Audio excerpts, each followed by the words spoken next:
C'est l'un des très grands maîtres du XXe siècle, bien sûr, qui disparaît. Tous les volets de la villa sont clos et personne n'est admis à pénétrer dans. At the time of his death in April 1973, aged 91, Pablo Picasso had become one of the 20th century's most influential and prolific artists. Picasso has been painted as many men, as a genius, a womanizer, an egomaniac. Brought up in the Spanish town of Malaga, his first paintings as a 9-year-old were of bullfighting scenes. Later, he would represent himself as the mythological Minotaur, half man, half bull. The bull craved women, who would feed his life and his art. Their encounters produced the 20th century's most extraordinary portraits, as Picasso reconstructed the female form to the point of total abstraction. Many of these women would find themselves damaged forever. For the first time, the people who knew him best tell the story of those women to give a new insight into the artist and his work.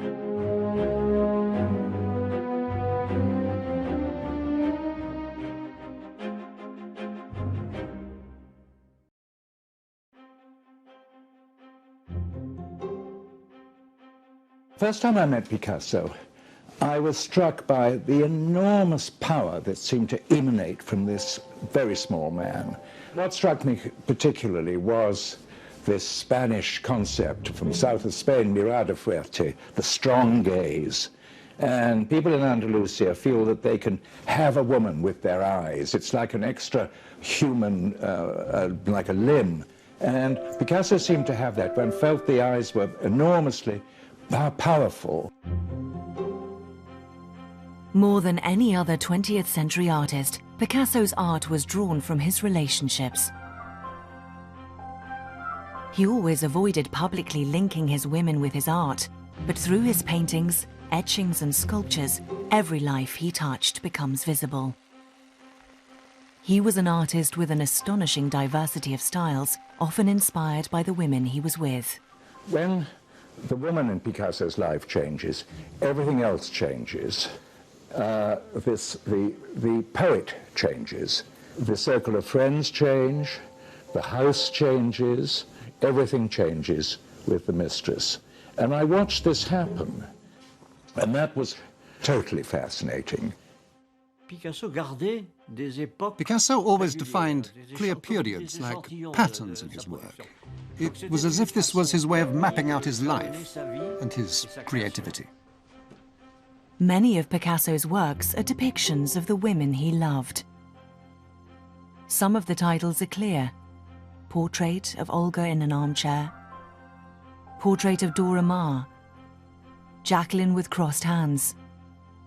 But some are more mysterious. Study for Woman's Head, The Dream, Woman with Yellow Necklace. In each period, in fact with each different woman, he had a sort of leitmotif. Like in Wagner, you can hear it in his work, the leitmotif that introduces each character. In Picasso, you can see it. So my own leitmotif was always the blue and green. If you ask Picasso questions about his work, he very often dismissed them and he wasn't interested. But with me, we'd go through a catalogue or something and he'd start telling me who, in fact, these portraits were of. I mean, that's not Dora, that's partly Dora, but there was a little bit of Françoise there. And then some of these paintings, there are 4 women in one thing. I mean, there's Dora, there's the Nouche Eliwa, there's Roland Penrose's wife, the photographer, and Inez, the maid at the local hotel, and they're all there.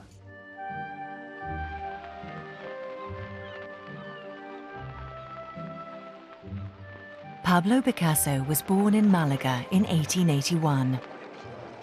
At first, it was thought he was stillborn. He would always tell the story of how when he was born, he seemed to hesitate, motionless, before at last making his entrance into the world with a great cry. Don José Ruiz, his father, was a drawing teacher and a not very successful painter. Young Pablo could draw before he could talk, The first word he spoke was lapis, pencil. His father taught him to draw pigeons, but before long he was fascinated by the bullfight. Quite a spectacle for a child seeing a great arena for the first time.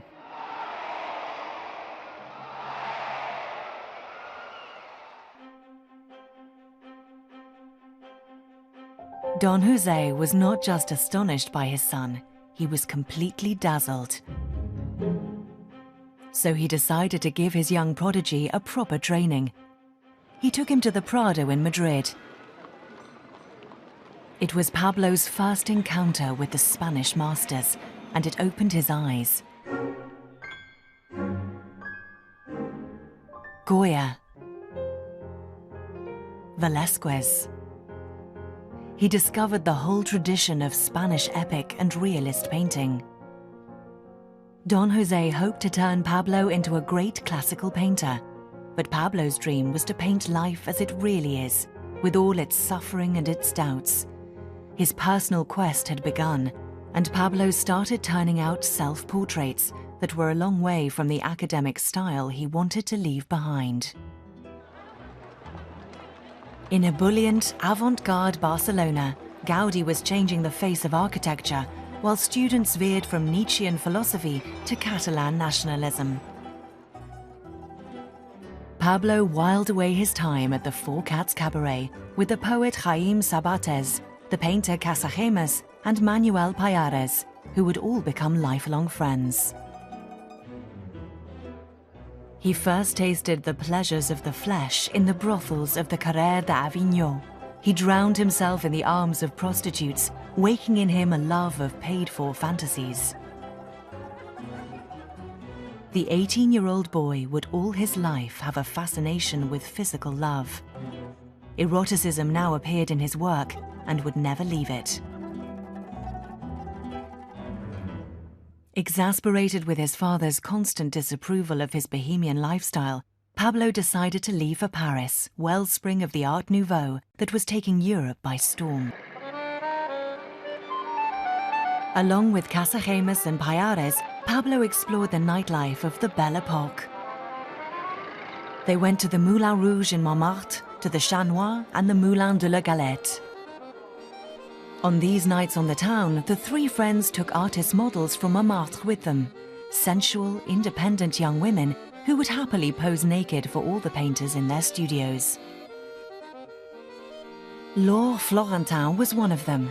In Montmartre, she was known as Germaine. Picasso's friend Casagemas fell passionately and violently in love with her. None of his friends knew, though, that Casagemas suffered from congenital impotence and could not satisfy his young beauty's desires.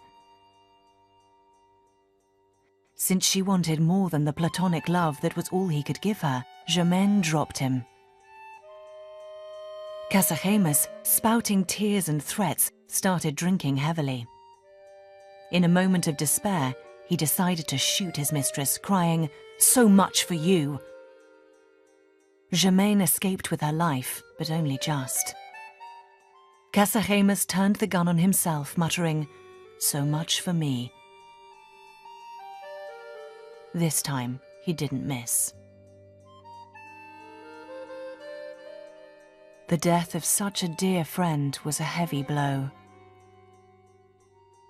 In that year of 1901, pain found its irrevocable way into Picasso's brushstrokes.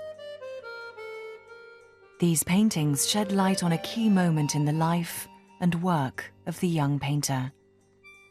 Laid out in his coffin, all the colour had drained out of Casagemas, and soon only blue would remain. Blue for the fragility of existence, blue for cold, blue for death.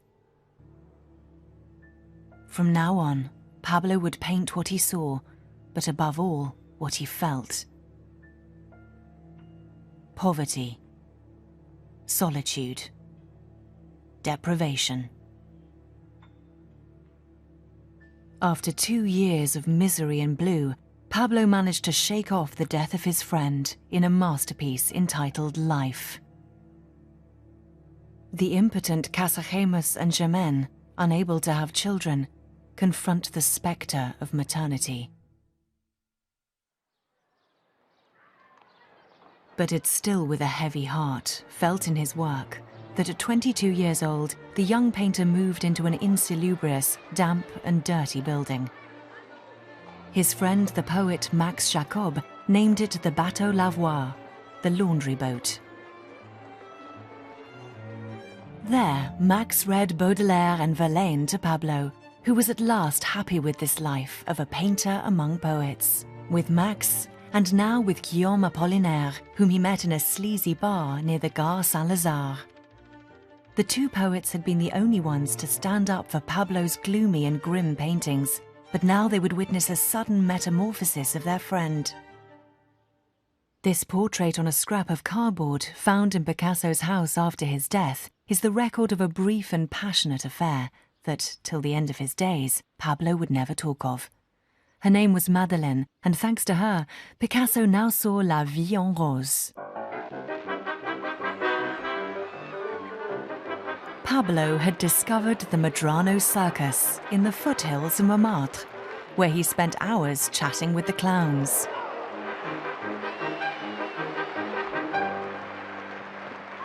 Sharing a few moments of the life of these travelling folk quickly impacted on Picasso's painting in this series on performers, acrobats and their family life.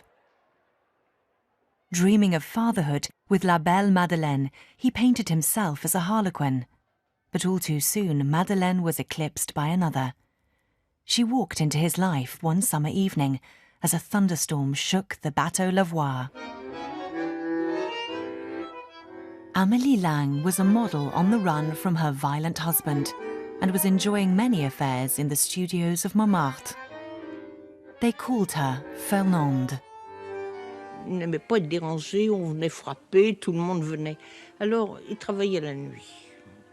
Il se levait vers 4-5 heures, il faisait ce qu'il avait à faire, il dînait, il rentrait et à 8 heures jusqu'à 6 heures du matin, quelquefois il travaillait assis par terre devant son chevalet. Comme il n'avait pas beaucoup d'argent, il recouvrait ses toiles anciennes par d'autres peintures. Il y a des toiles qui ont 2-3 couches.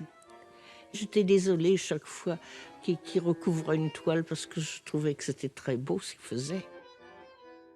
Pablo, ever the possessive ladies' man, managed to ensnare the delightful Fernande in his web and trapped her in his studio.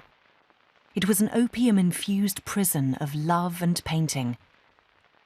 Under the drug's influence, they lost themselves in their own fantasy world.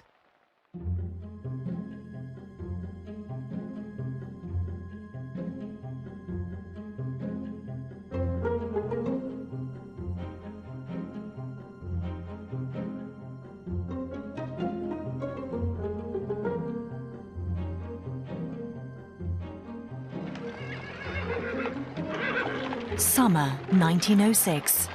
Two friends, Max Jacob and Guillaume Apollinaire, were trying to carry a heavy trunk full of tubes of paint and blank canvases.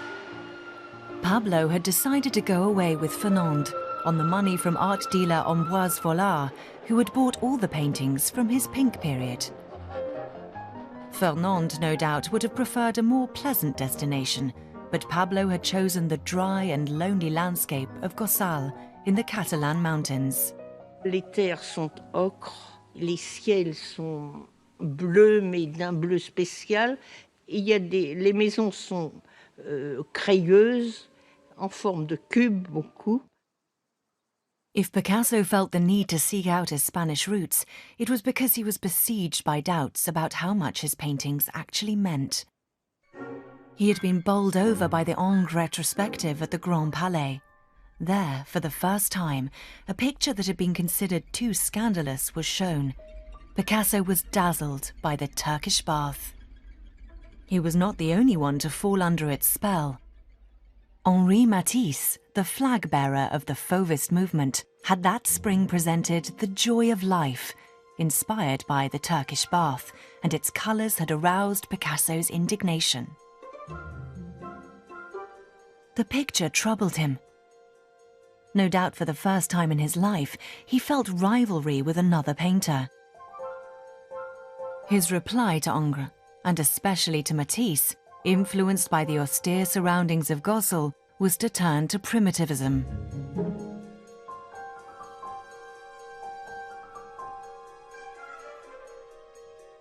Go back to the very roots of art.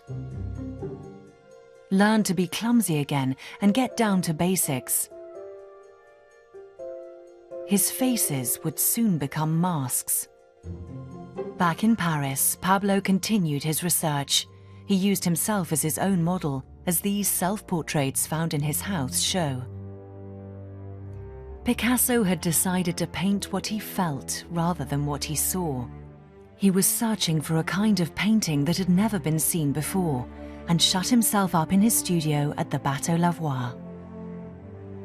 It is thanks to the sketchbooks and studies he left behind that we now know that this process, that would lead to one of the most celebrated paintings in the history of art, lasted for no less than 9 months and required more than 800 studies. Pablo had decided on its risque subject from the very start. It was to be a brothel scene. The violence of society, the darkness of sexuality. The initial influence was primitive Spanish art, Iberian statues that Pablo had come across in the Louvre. Then there was not African masks, as had always been believed, but the photographs brought back by Edmond Fortier from Black Africa. The faces, twisted and scarified, had finally become primitive masks. Ingres, Matisse. Picasso had definitively deconstructed both the Turkish bath and the joy of life. Pablo called the painting the brothel at Avignon, in reference to his adventures in that street back in Barcelona. Later, to the great chagrin of the artist, it would be renamed Le Demoiselle d'Avignon. It represented a complete break with all the conventions of Western art since the Renaissance.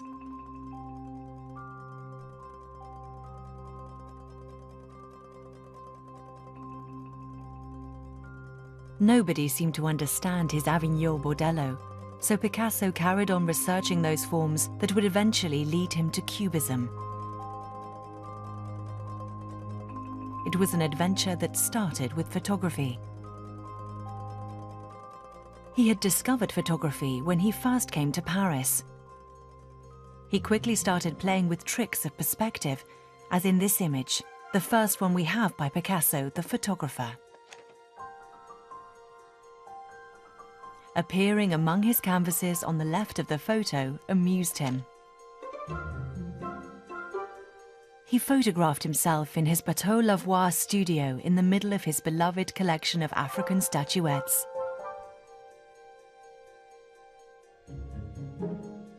There, one evening, high on hashish and in a state of despair, he cried out that he might as well kill himself, now that photography existed. What was the point of painting if reality could be captured by a lens? In order to surpass photography, he needed to drag painting beyond what was real. When he went to Horta de Ebro with Fernand in the summer of 1909, Pablo captured the landscapes. On the canvas, the reservoir he had photographed became deformed, and the houses above it elongated. "That's where it all started. That's where I realized how far I could go," he would later say. To give volume to figures. To take geometrical forms as far as possible. To deconstruct forms and take them beyond reality. Pablo also tried his hand at Cubist sculpture, breaking up, as he called it, the head of Fernand into a multitude of planes. He had travelled a long way from the sensuality of Gossol and the Bateau Lavoir. But by 1911, Pablo, the eternal ladies' man, had no time for Fernand anymore. he had fallen for the frail and elegant Eva Guel.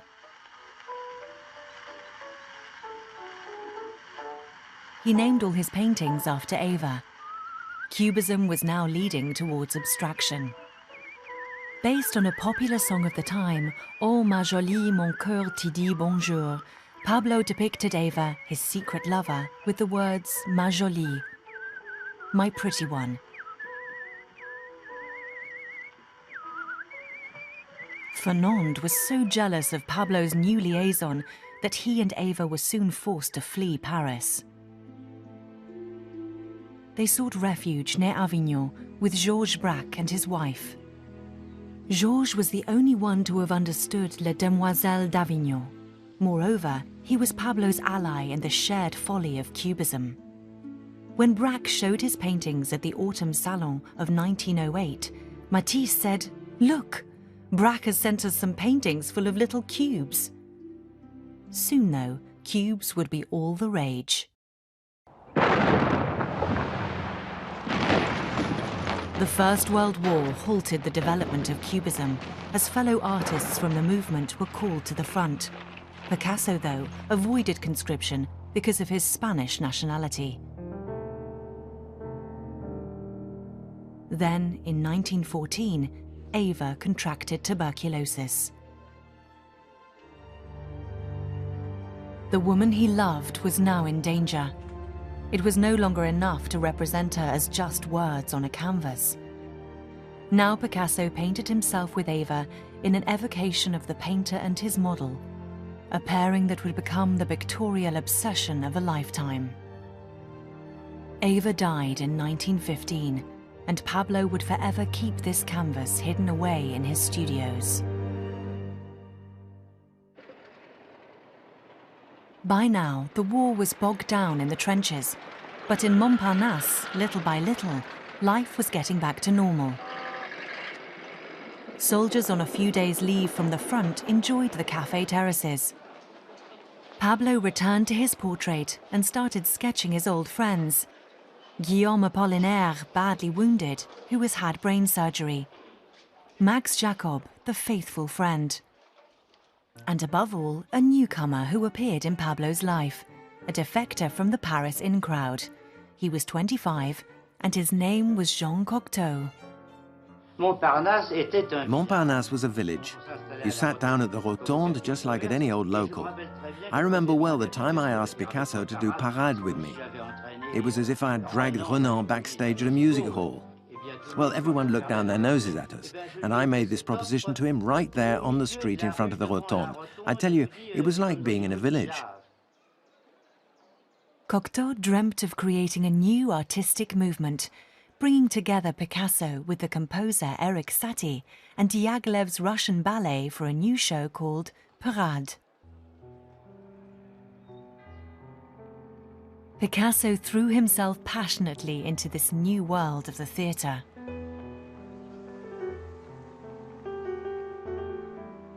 When, in February 1917, he arrived in Rome, where the Russian ballet was in residence, Pablo discovered the life of a ballet company with its 60 ballerinas. Diaghilev may have had 60 stars, but it was just one of them who dazzled Picasso. She was one of the youngest in the troupe. The purity of her beauty entranced him. Her name was Olga Koklova.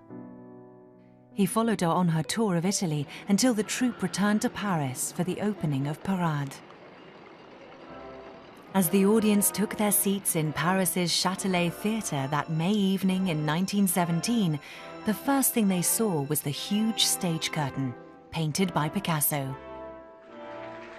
Its air of classical romanticism stood in sharp contrast to the resolutely cubist scenery. In a fantasy inspired by the circus and conceived by Picasso, these monolithic figures in their cubist costumes were the managers. Guillaume Apollinaire was there to applaud his friends. He coined a new word for Picasso and for Parade: surrealism, a new spirit. But the audience reacted angrily. We heard one chap say to another, "If I'd known it was this stupid, I'd have brought the children." In those days, women still wore hat pins and they wanted to stick them in our eyes, me and Picasso and Satie. But they were impressed with Apollinaire and his heroic bandages. He was a real hero. He saved us. Guillaume Apollinaire and Pablo Picasso were inseparable. Perhaps inevitably, each would be a witness at the other's wedding. Guillaume got married that spring. Then in July 1918, Picasso married the beautiful Olga Koklova. Picasso's witnesses were the poets who had shared his life since he first came to Paris: Max Jacob, Jean Cocteau, and Guillaume Apollinaire.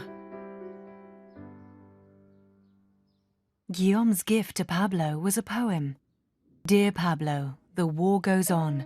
Our marriages are children of the war and will live long. Our God now wants to help us, his children wise, courageous. So may he bless our weddings, our poems and our paintings. And one day, like the stars above, along with these dear ones we love, dear Pablo, may he let us be singing for all eternity.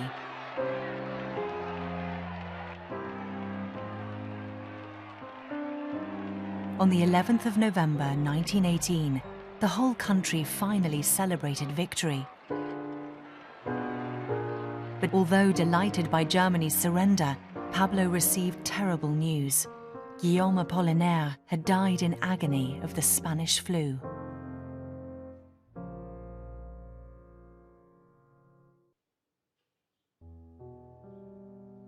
Olga and Pablo Picasso started life as newlyweds in a newfound prosperity. Gallery owner Paul Rosenberg had, every year, started buying Picasso's canvases for hundreds of thousands of francs, which he sold in France, but especially in America. It was Rosenberg who found, right next door to his gallery, the smart apartment that was perfect for Picasso's new life. The glamorous life of a now famous artist. Olga gave Picasso access to her friends, Erik Satie, Coco Chanel, and Igor Stravinsky. This was a woman who, through her work and what she did, and through the people she knew, was already in a sort of cultural avant-garde. And I think that too attracted Picasso, being close to people who saw that beginning of the 20th century through modern eyes. Olga aspired to a life of high society and saw in Picasso an established figure with whom she could settle down. Picasso amused himself with some traditional portraiture, Rosenberg's wife, or Olga in the style of Ingres. Olga was now the happily married wife, surrounded by all Pablo's paintings, all his different styles and periods that overlapped and blended into each other, only to suddenly split away and head for new horizons. Olga was the first to undergo the transformation that Picasso now imposed on his subjects. The bodies got heavier, the hands and feet seemed to swell. He invented a race of giants, not of this world. Pablo the giant was now completely swollen with pride. At 40 years old, he at last became a father. Olga bore him a baby son, Paul, born in February 1921.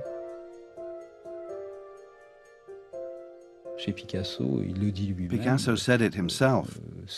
His work is his diary, his biography. Olga was his model. My father, too, as soon as he was born, was immediately used as a model and part of his creation. The beauty of those works, especially the ones that feature my father, shows all that sweetness, that love, that life. From now on, the women he loved were not the only ones that inspired Picasso. The child, too, became a model. Through him, the painter recharged and renewed himself. The family life Pablo had built around himself might have been fulfilling for the man, but it could not satisfy the artist for long. Picasso was naturally drawn to the effervescent Paris of the Roaring Twenties. Now he pushed to its extreme the deformation of the body begun in those giants, as if he wanted to be part of the young poet André Breton's surrealist movement. The Dance, painted in 1925, was in its skewed composition a revolutionary piece. One that would completely overturn Picasso's whole body of work. It's a danse macabre that brought all the phantoms of the past back to life. The dancer, driven mad by the furious rhythms, was Germaine. Like the Grim Reaper, she spread death among the men, like his friend Casagemus, who had tried to love her. For Picasso, love was always fatal. Sexuality was always violence. Even a kiss became a thing of terror in this painting from the same period. The kiss, or the journey of the painter, anguished, obsessed, and tormented to the very depths of his being.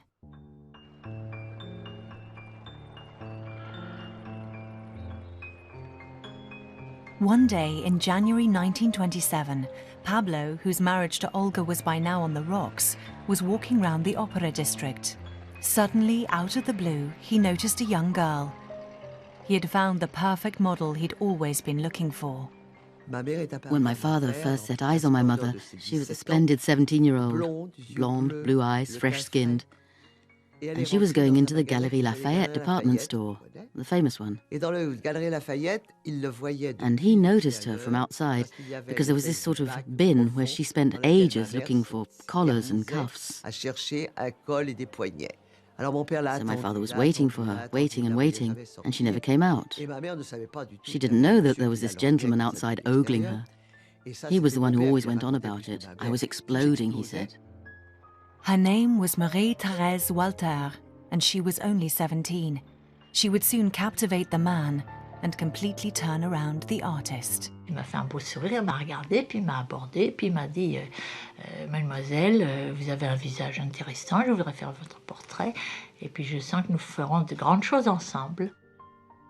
Obviously, he couldn't let anyone find out that he had an underage girl posing for him in his studio. So young Marie-Thérèse, with whom Pablo was by now enjoying a torrid affair, only appeared in his paintings in a disguised, coded form. Here are her initials, MT, as the frets of these guitars. And here she is disguised as the woman playing ball, stretched out across his paintings from the beach at Dinard, where Pablo, Olga and little Paul enjoyed family holidays, with Marie-Thérèse hidden away in a nearby guest house. J'étais à Dinard, où je voyais toutes ces choses bleues, ça me faisait un petit peu peur. Je ne me permettais pas de lui demander si c'était moi ou si c'était Olga, parce que j'étais timide. C'était pas que j'étais timide, j'étais réservée sans plus. Je ne lui ai jamais fait la moindre des questions de rien du tout, vous savez, mais rien. These paintings are an amazing testimony to the dilemma of a man torn between Olga and Marie-Thérèse. The kiss now represents the bitter face-off between the dark-haired Olga and the blonde Marie-Thérèse. Marie-Thérèse, the object of obsession of a 47-year-old man who couldn't tear himself away from the face, the smile of his mistress. He took photos of her, dozens of them. And, just for fun, he turned them into a sort of flipbook. So now he had at his fingertips a moving image of the woman he loved.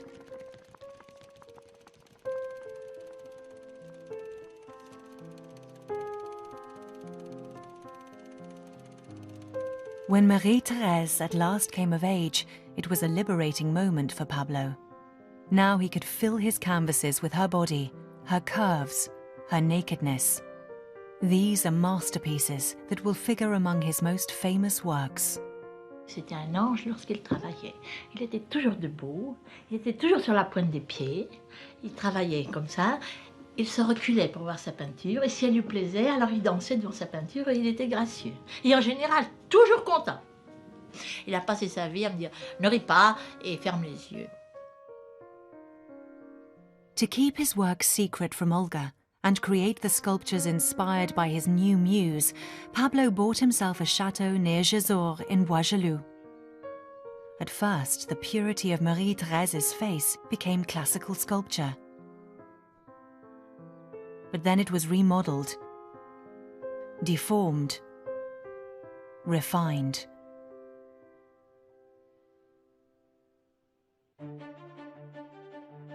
In a seemingly unstoppable frenzy, Picasso started turning out engravings, enthralled to the almost obsessive repetition the medium allows.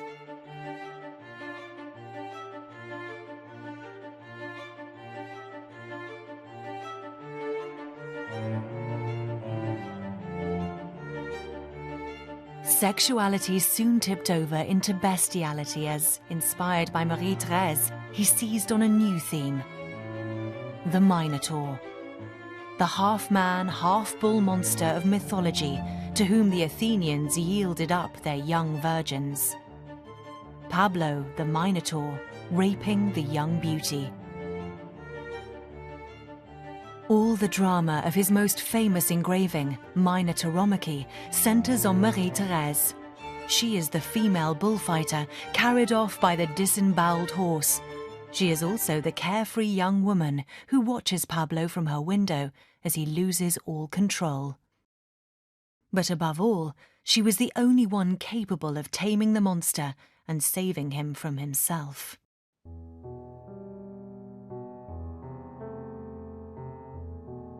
Despite the ever-increasing tension between them, Olga and Picasso still kept trying to hold on to their family life.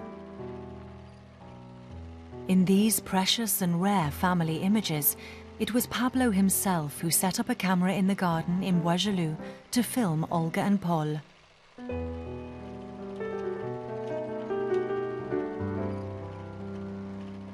It was a moment of happiness for a family that would soon split apart.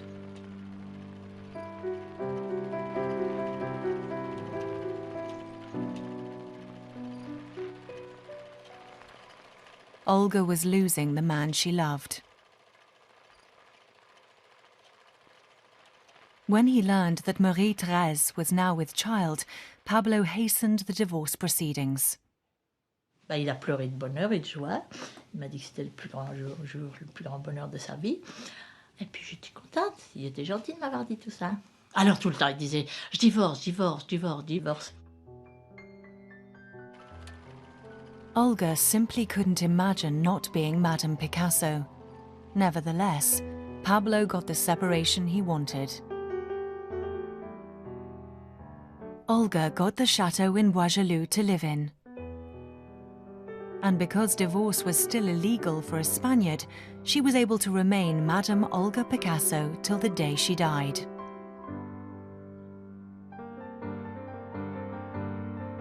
So Pablo would never be able to properly acknowledge his future children. The first to arrive was little Maria de la Concepción, born the 5th of September 1935. I arrived. What's more, I was half dead, because they'd so anaesthetized my mother that I came out a bit floppy. What to call this thing? Is it a girl? So naturally, the only thing they could think of, and both of them came up with it, was Maria de la Concepción, the little sister my father lost when he was 11 or 12, and still grieved for. Now 54, Pablo installed Marie-Thérèse and Maya in a house at Tremblay-sur-Morde, lent to him by the gallery owner Ambroise Vollard.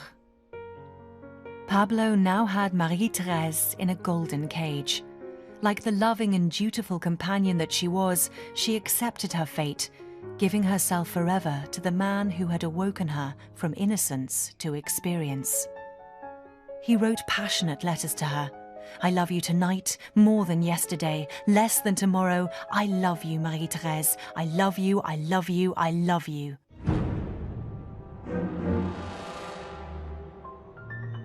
But the Minotaur was insatiable, and he was already devouring yet another woman. His new victim was Dora Maar. She was 30. Dora was a photographer, half French, half Yugoslavian, brought up in Argentina. She spoke Spanish, and she thought like a surrealist. She impressed Pablo with her passion for politics and her knowledge of and love for art. She was introduced to him by the poet Paul Éluard. Apollinaire was no more. Max Jacob had withdrawn to a monastery. Éluard was now the poet for Picasso. Pablo's social and artistic circle revolved around surrealism. Along with Éluard, the young photographer Man Ray, and Dora, he was gripped by a craze for politics. He found it intolerable that democracy was in such peril. With Italy falling to Mussolini and the German Republic under the heel of Hitler, transcendence must now come from poetry. And in those troubled times, Picasso would try his hand at it himself. When his surrealist friend André Breton published Picasso's poems, he would note that he has the impression of being in the presence of an intimate journal. Let the rats feast where they will, but let them not eat the pigeons in their nest, nor let them set flags and little lanterns in the wounds, and then in the morning all is tears. Give, snatch away wrongs, and kill I cross over, set fire to, and burn, caress and lick, embrace, and look I sound on every flight, the bells until they bleed.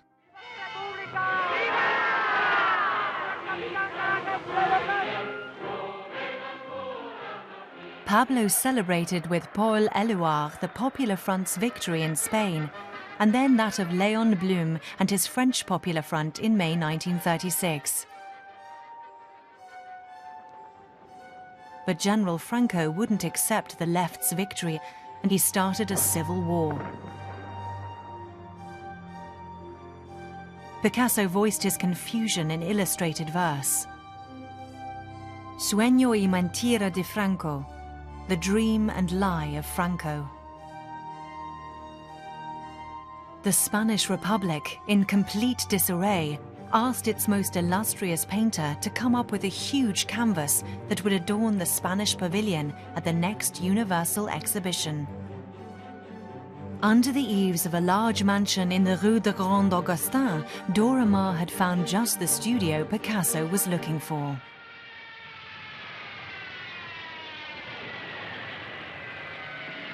On the 28th of April 1937, Italian and German planes that supported Franco and his nationalists bombarded and destroyed the Basque town of Guernica. When, on the 30th of April, Pablo saw the photos of Europe's first ever aerial massacre, he knew exactly what he had to paint. The canvas must be enormous. It would in fact be almost 25 feet long and over 9 feet high. The head of a woman with her dead child in her arms is howling at the sky, tears where her eyes should be. In the background, a horse struck down by death from the sky struggles to its feet in agony to scream out injustice. And Picasso explained it all in an explicit text. The Spanish Civil War is the battle of reactionary forces against the people, against liberty. In the panel that I shall call Guernica, I clearly express my horror at the military caste that has plunged Spain into an ocean of pain and death. Unveiled in July at the Paris Exposition, Guernica was taken on a fundraising tour for the Republican cause to Stockholm, Manchester and London before crossing the Atlantic.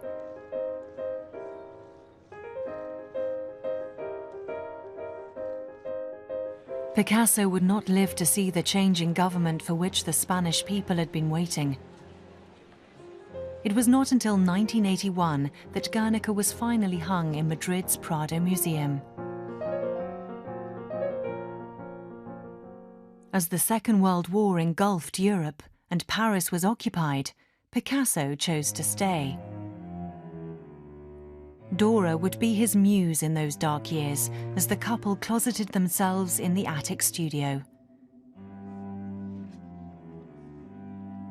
It is her body stretched, tortured, suffering. L'Aubade is Picasso's best-known wartime work, the image of a woman serenaded in her imprisonment, reflecting the agony of occupation and terror. As Paris was liberated, Picasso celebrated with Marie-Thérèse and Maya on their balcony, but he also now sought personal freedom, and both Marie-Thérèse and Dora would soon be eclipsed by a new mistress.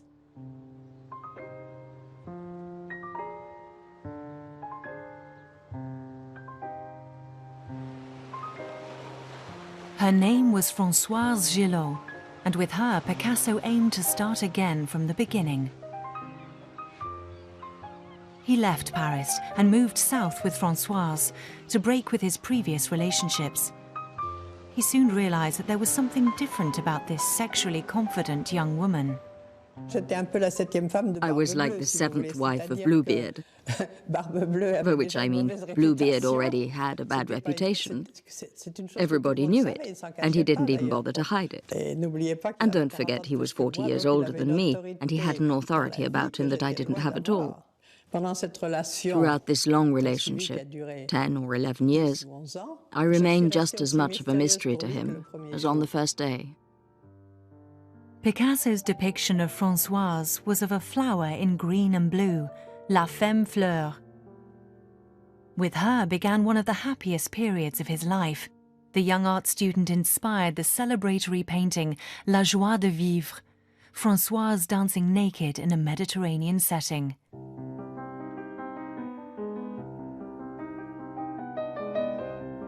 Soon the couple moved into a house called La Galloise, and their first child, Claude, was born in 1947.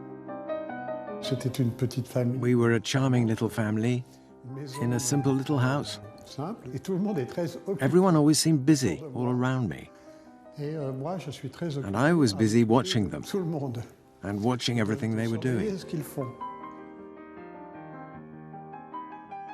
The first time I really got to know Picasso was in '51, and we went to La Galloise, which seemed such a crummy little dwelling for the greatest artist in the world. It was sort of so ordinary.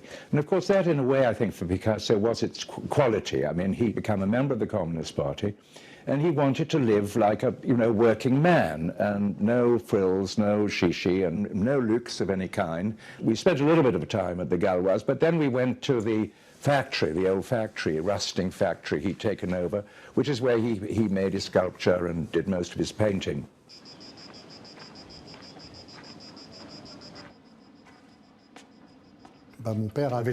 My father had found this place he called Le Fournasse. You could get there on foot. It wasn't really very far. He had his sculpture studio there, and his painting studio. And his ceramics workshop was at Medora's place. He spent a lot of time at both of them. Pablo Picasso, perpetual innovator, now turned to a new medium, ceramics. But he continued to use his favorite subject, the female body. A sister for Claude arrived in 1949. Her name was inspired by one of Picasso's most recognizable works, The Dove of Peace, which he offered to the International Congress for Peace in 1949. Je suis venu pour la deuxième fois en Angleterre et c'est pour le congrès de la paix que je suis venu. J'espère que ça va être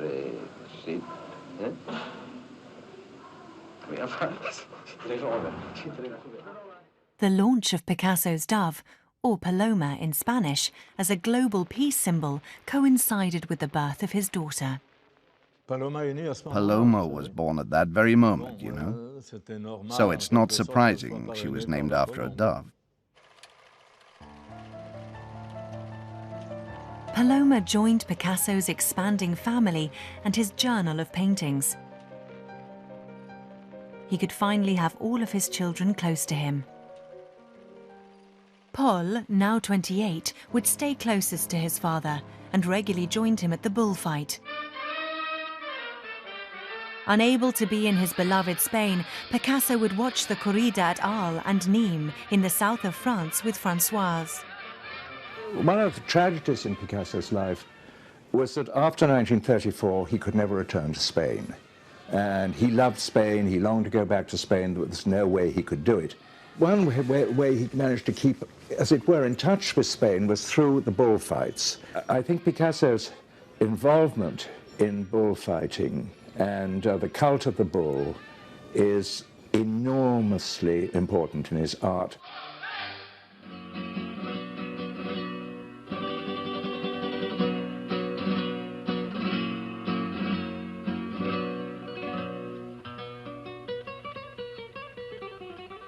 At home, the independent Françoise was more than a match for the aging bull, and an increasingly frustrated Picasso responded with this image of a knight in armor with his pages. What I didn't know at the time, which Françoise Gillot told me much later, is that the main figure in armor, the spikiest of all these armored figures, was her. Because Picasso said, you know, you're so spiky. I mean, you won't give way to me over anything. You just get your spikes stick out, and there you are in armor. Apparently, he then said to my son, yes, you're the son of the woman who says no. But in fact, I didn't say no much, because that never went down well with Picasso. Françoise tolerated as much as she could the visits of Picasso's former wives and mistresses. Olga even moved in nearby, proclaiming to the end her status as Madame Picasso. The ex-wives weren't stuffed in the closet. They were right there. They were always there, for heaven's sake. So already there was that to put up with. And then in '51 he found himself a girlfriend, I don't know where. That was already quite enough for me. And then if there was going to be others as well, apart from me, well, in that case I wanted to take care of myself and go off with the children. And his reply to that was completely inappropriate. He said, you don't leave a man like me. I just said, all right then, wait and see, you'll see. She was not damaged by the breakup of the relationship. I mean, the other women, I mean, Dora went slightly insane. Olga, the wife, I mean, had a terrible time. Françoise was the only one of Picasso's women to survive the experience. Picasso was hurt because this was the first time that anybody had left him in the past. I mean, he'd left them.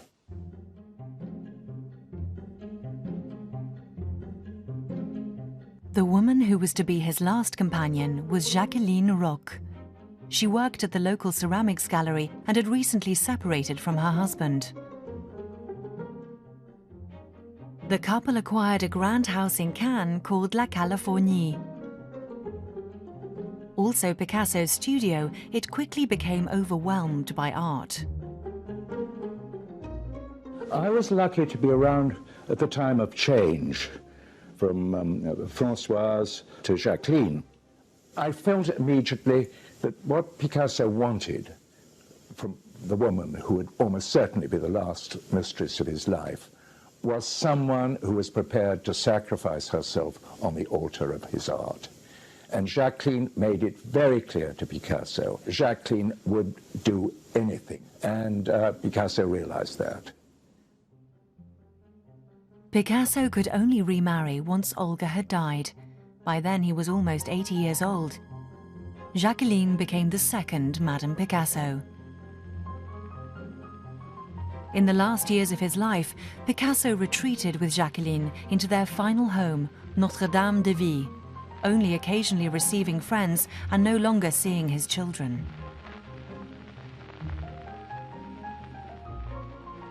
Jacqueline saw herself as protecting Picasso from those who would distract him from his art.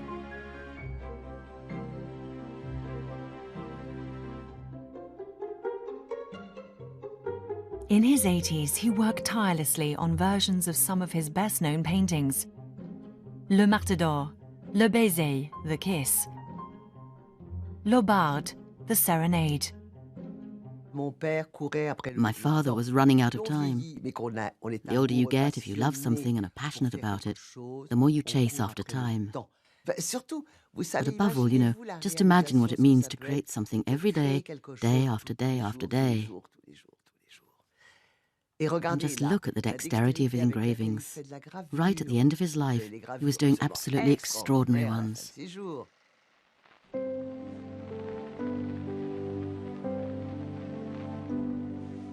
Picasso continued to create furiously. His subjects were the female figures that had obsessed him his entire life.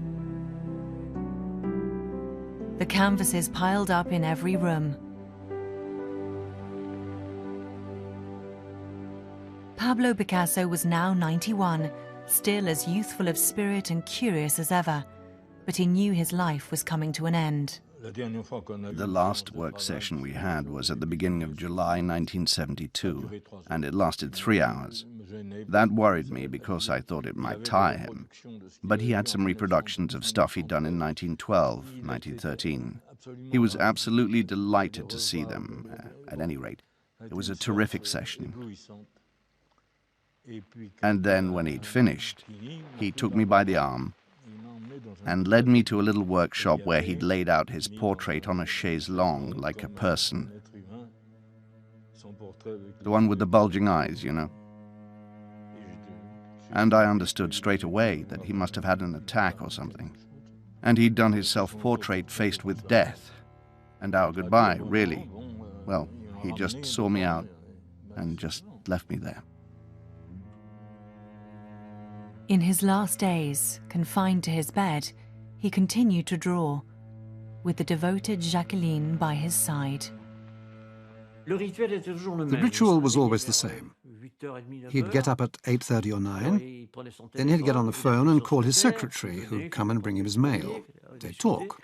And that morning, he called just before he died, around 7 or 8 o'clock. He was already very ill, very tired. Then he said to bring him some pencils. He started to draw, and then died, just like that, in his bed, drawing. So it was a good end. The Minotaur was gone, but it would continue to affect the destinies of the women in his life. Picasso's force of personality, his extraordinarily prolific output, his single-mindedness, but most of all his insatiable passion were his legacy to them. It was a legacy that would have tragic consequences. Marie-Thérèse ended her life in October 1977, 4 years after Picasso's death, unable to carry on now that the love of her life was gone. In 1986, Jacqueline Roch organized a Picasso exhibition in Madrid. Nobody knew that it was planned as a last homage to her husband. On the evening of the inauguration, at home in Notre-Dame-de-Vie, she lay back in bed and pressed the trigger of a revolver.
C'est l'un des très grands maîtres du XXe siècle, bien sûr, qui dispose. Tous les volets de la villa sont clos et personne n'est admis à pénétrer dans. At the time of his death in April 1973, aged 91, Pablo Picasso had become one of the 20th century's most influential and prolific artists. Picasso has been painted as many men, as a genius, a womanizer, an egomaniac. Brought up in the Spanish town of Malaga, his first paintings as a 9-year-old were of bullfighting scenes. Later, he would represent himself as the mythological Minotaur, half man, half bull. The bull craved women, who would feed his life and his art. Their encounters produced the 20th century's most extraordinary portraits, as Picasso reconstructed the female form to the point of total abstraction. Many of these women would find themselves damaged forever. For the first time, the people who knew him best tell the story of those women to give a new insight into the artist and his work.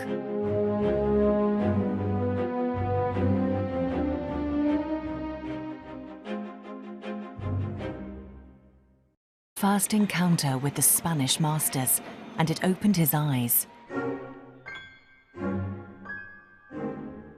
Goya, Velázquez. He discovered the whole tradition of Spanish epic and realist painting. Don José hoped to turn Pablo into a great classical painter, but Pablo's dream was to paint life as it really is, with all its suffering and its doubts. His personal quest had begun, and Pablo started turning out self-portraits that were a long way from the academic style he wanted to leave behind. In ebullient, avant-garde Barcelona, Gaudí was changing the face of architecture, while students veered from Nietzschean philosophy to Catalan nationalism. Pablo whiled away his time at the Four Cats Cabaret with the poet Jaime Sabates, the painter Casagemas, and Manuel Payares, who would all become lifelong friends. He first tasted the pleasures of the flesh in the brothels of the Carrère d'Avignon. He drowned himself in the arms of prostitutes, waking in him a love of paid-for fantasies. The 18-year-old boy would all his life have a fascination with physical love. Picasso always defined clear periods like patterns in his work. It was as if this was his way of mapping out his life and his creativity. Many of Picasso's works are depictions of the women he loved. Some of the titles are clear. Portrait of Olga in an armchair, Portrait of Dora Maar, Jacqueline with crossed hands. But some are more mysterious. Study for Woman's Head, The Dream, Woman with Yellow Necklace. In each period, in fact with each different woman, he had a sort of leitmotif. Like in Wagner, you can hear it in his work, the leitmotif that introduces each character. In Picasso, you can see it. So my own leitmotif was always the blue and green. If you ask Picasso questions about his work, he very often dismissed them, and he wasn't interested. But with me, we'd go through a catalogue or something, and he'd start telling me who, in fact, these portraits were of. I mean, that's not Dora. That's partly Dora, but there was a little bit of Françoise there. And then some of these paintings, there are four women in one thing. I mean, there's Dora, there's the Nouche Eliwa, there's Roland Penrose's wife, the photographer, and Inez, the maid at the local hotel, and they're all there.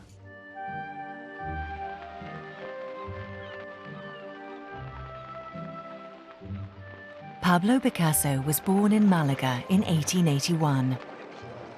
At first, it was thought he was stillborn.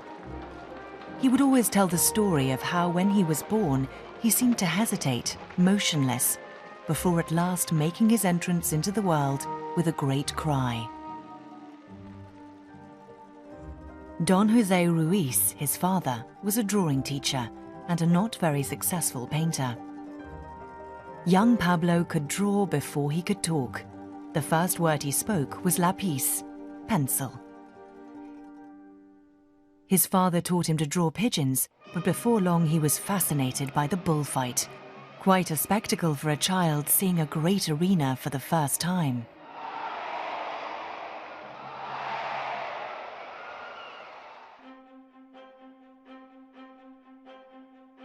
Don José was not just astonished by his son, he was completely dazzled. So he decided to give his young prodigy a proper training. He took him to the Prado in Madrid. It was Pablo's